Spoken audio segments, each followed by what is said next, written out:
Welcome back. So we're going to continue reading the story, the Renaissance Part 1 story that I wrote last summer for a friend. And we started last time, in the last episode, with the opening scene where he's sitting in the piazza, the person, and he's getting ready for a journey through knowledge. And there's a book in front of him. There is beauty and nature and a fountain and some people around him. And he has the basic elements of kind of a good life in some sense. And then he's gradually getting towards this starting point. So we're going to continue reading. The next morning, I was back at the same table with a new espresso and looking out at the square and the fountain with the angels. I had brought my notebook to scribble down the thoughts I might have this morning as part of the preparations of what was to come. And I also wanted to consider the travel ideas for the summer, and places like Florence, Rome, and Ravenna came to mind. And already the first ideas were starting to take form in the little notebook, to follow the journey. I sat back in the chair again and felt the sun a little bit stronger than the day before, and how it gripped the arms as I lifted the espresso cup and closed my eyes up towards the skies. It was another beautiful day in front of me, and I needed to work on the plans and started to write more freely in the notes, to expand the mind and remember better the places I had been to before. There had been years of travels and adventures, and every one of them had a special place in my heart, and in my earlier life and path to becoming the person I was now. And with the sun, the coffee, and the pen and paper, new words started appearing in front of me, revisiting some old memories of change and exploration and of growing. And soon I forgot where I was, and I did not notice the fountain, the church front, or the people and old friends crossing over the square, but was lost in the inner world of magical places and milestones in my life so far.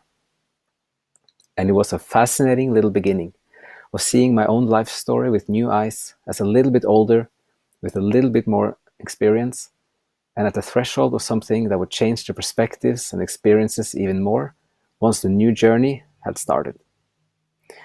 So this is just the first steps towards starting the whole process and the journey through the book and this change that's going to happen with this person. And a part of that is to look back and get a new sense of perspectives of older times or periods of your own life, and then learning things through just looking at that, and then also starting this way of looking at life in a bigger sense, and kind of getting a way of evaluating yourself, your own life, your bigger context, and also the bigger history.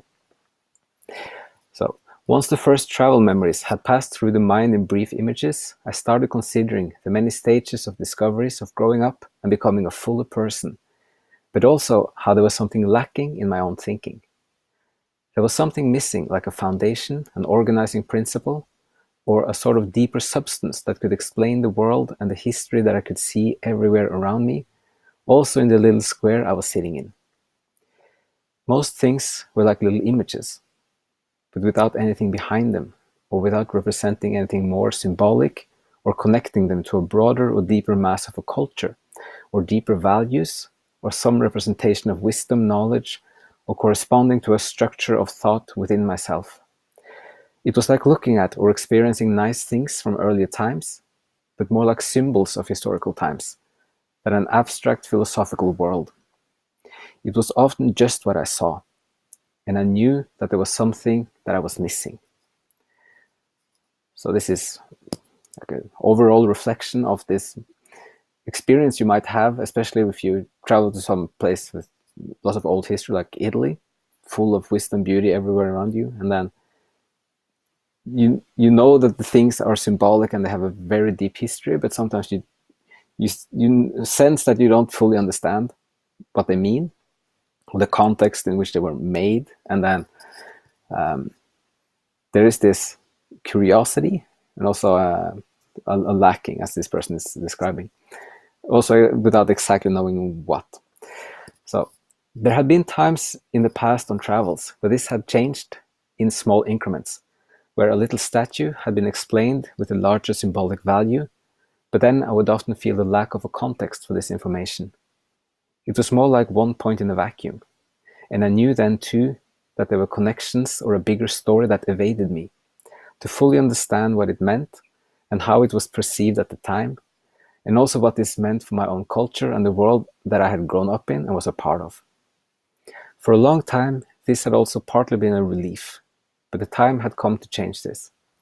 I had the motivation and felt inspired to see if there was anything more there, behind my surroundings and my memories, that I could now begin to grasp from a different perspective and a different mind shaped by more years of living life and seeing more of the world.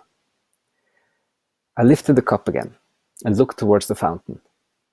Already the angels had come slightly more into focus, and I could hear the water streaming more clearly. The sunlight was filling more of the square now, and adding a layer of mildly golden hue on the buildings and cobblestones, and gently stroking the small leaves on the tree next to the outdoor café. The life of the square was giving me more energy, and I wanted to keep writing in the notebook. But first, another moment of being in the square and feeling the senses becoming more alive. And then I lifted the pen again and felt how the words were starting to press from the mind by themselves already. Something had started, and I kept on writing. So this is the last part is to bring the focus, like the person is very much inside, like the thoughts and the inner world, and then you want to bring it out also when you read it, like from reading it and thinking yourself, and then feeling the atmosphere of just being there, like a physical sense with the piazza and the buildings and the sunlight and the tree standing there, symbol as a symbol of nature again. Also to bring those concepts back into kind of into the whole feeling of reading it. And then also that now the process has started, so you get one more indication that the words are pressing. So once, in this case, when you start looking back and start thinking and you start writing, it will kind of start doing it by itself, and then you get this feeling of like it's this pressing feeling, which is a joyful experience often, because then you can just it's coming naturally, and then often it's very interesting what comes out of it.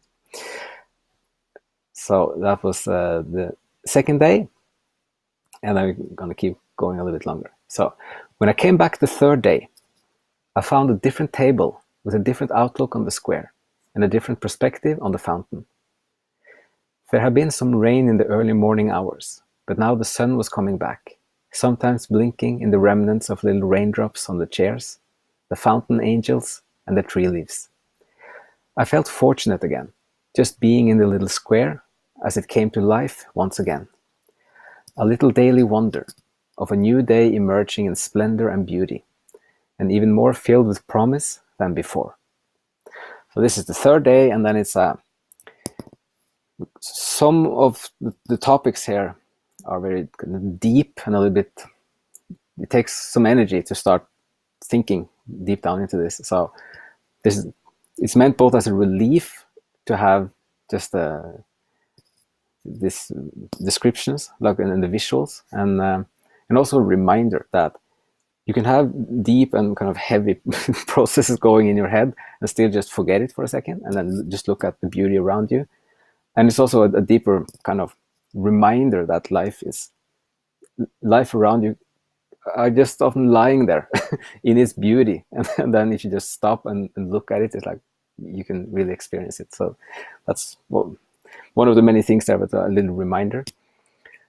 So I briefly looked at the notes and felt how the early memories and travel experiences had already grown into something broader and slightly different from just the day before, having added some new reflections from my current self, and I'm sometimes seeing a bigger picture in which the adventures had played an important role and function.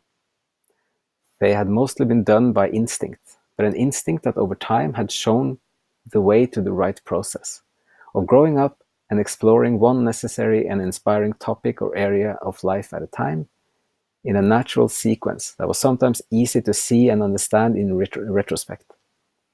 And even the less joyful adventures had given me some helpful lessons for later in life, or if nothing else, given a fuller picture of how life and the world could be at times. But the best ones were still the exhilarating expeditions into the unknown that had given the discovery of treasures and new parts of life to explore.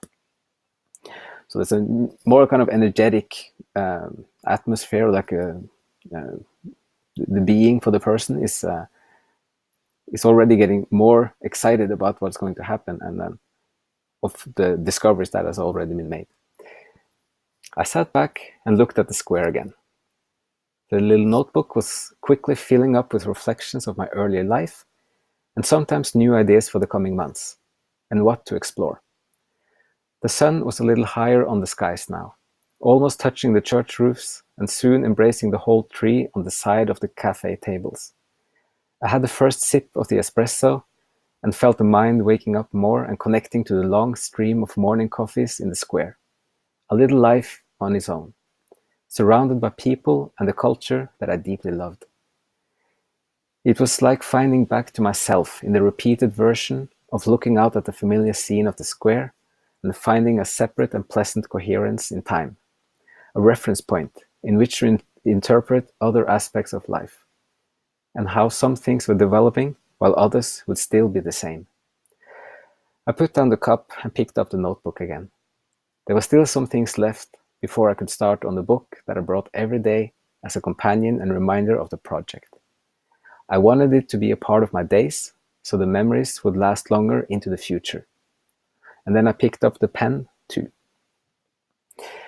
So this is just more steps and a broader description of the person and the way the person is thinking about himself and this journey that is about to start. And also some small things about having like the repetition of small things, like being at the same table in a square, and then that becomes like a stream of days or moments or experiences that becomes one area of life. And sometimes that can be like one little separate kind of beautiful place or part of your existence almost.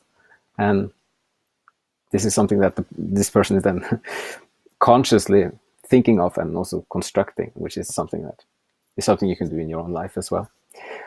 So that's some of the reflections. Okay, so we're going to stop there, and hope some of this was interesting. And thank you for watching, and have a great day.